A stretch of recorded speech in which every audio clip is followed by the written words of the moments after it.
ಆಡುಮುಟ್ಟದ ಸೊಪ್ಪಿಲ್ಲ, ಮಹಿಳೆ ಕಾಲಿಡದ ಕ್ಷೇತ್ರವೇ ಇಲ್ಲ. ಹಂಪಿ ಉತ್ಸವದ ನಿಮಿತ್ತ ಪುರಾತತ್ವ ಇಲಾಖೆ ಕಮಲಾಪುರದಲ್ಲಿ ಒಂದು ವಿಚಾರ ಸಂಕಿರಣ ಇವತ್ತು ಇಲ್ಲಿ ನಾನು ಪ್ರಬಂಧ ಮಂಡಿಸೋದಕ್ಕೆ ಅವಕಾಶ ಸಿಕ್ತು.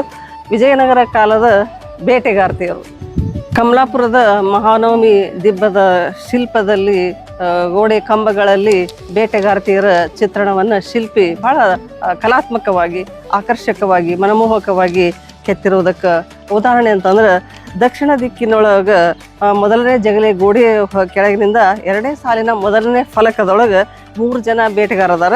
ಅವರೊಳಗೆ 2 ಪುರುಷರದಾರ. ತಮ್ಮ ಬಿಲ್ಲನ್ನು ಅವರು ಸಿದ್ಧ ಮಾಡಿಕೊಂಡು ಜಿಂಕೆಗಳನ್ನು ಬೇಟೆಯಾಡ್ತಾ ಇರುವಂಥ ದೃಶ್ಯ ಇದು.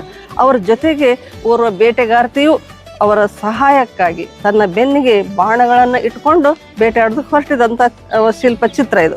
ಇಲ್ಲಿ ಬೇಟೆಗಾರ್ತಿಯು ತಲೆಯ ಕೂದಲನ್ನು ತುರುವಿನಂತೆ ಕಟ್ಟಿದಾಳೆ, ಕಿವಿಯ ಓಲೆ ವೃತ್ತಾಕಾರವಾಗಿ ಧರಿಸಿದಾಳೆ, ಉದ್ದವಾದ ರವಿಕೆಯನ್ನು ತೊಟ್ಟಿದ್ದಾಳೆ, ಕೆಳಗಡೆ ನೀಳವಾದ ಲಂಗವನ್ನು ಧರಿಸಿದಾಳೆ, ಬಲಗೈಯಿಂದ ಬೆನ್ನಿಗೆ ಹಾಕಿಕೊಂಡಿರ್ತಕ್ಕಂಥ ಬಾಣದ ಬತ್ತಳಿಕೆಯನ್ನು ಹಿಡಿದಂಥ ಶಿಲ್ಪ ಬೇಟೆಗಾರ್ತಿಯ ಚಿತ್ರ ಇದು. ಹೀಗಾಗಿ ಮೊದಲಿಗೆ ಜೀವರಕ್ಷಣೆಗಾಗಿ ಬೇಟೆಗಾರರು ಪುರುಷರು ಮೂಲ ಕಸಬು ಮಾಡ್ಕೊಂಡಿದ್ರು.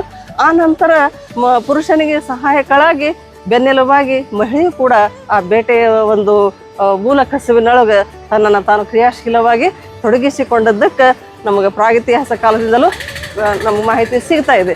ಅದಕ್ಕಾಗಿ ಆಡುಮುಟ್ಟದ ಸೊಪ್ಪಿಲ್ಲ, ಮಹಿಳೆ ಕಾಲಿಡದ ಕ್ಷೇತ್ರವೇ ಇಲ್ಲ ಅನ್ನೋ ಹಾಗೆ ಆಟೋ ರಿಕ್ಷಾದಿಂದ ಹಿಡಿದು ಅಂತರಿಕ್ಷದವರೆಗೂ ಪೈಲಟ್ ಆಗಿ, ವಿಜ್ಞಾನಿಯಾಗಿ, ಇವತ್ತೆಲ್ಲ ಉಡಾವಣೆಯೊಳಗೂ ಕೂಡ ಲೀಡರ್ ಆಗಿ, ರೂವಾರಿಯಾಗಿ ನಮಗೆ ಮಾದರಿಯಾದಂಥ ಮಹಿಳೆಯರು ಇವತ್ತು ನಮಗೆ ಸಿಗ್ತಾ ಇದ್ದಾರೆ.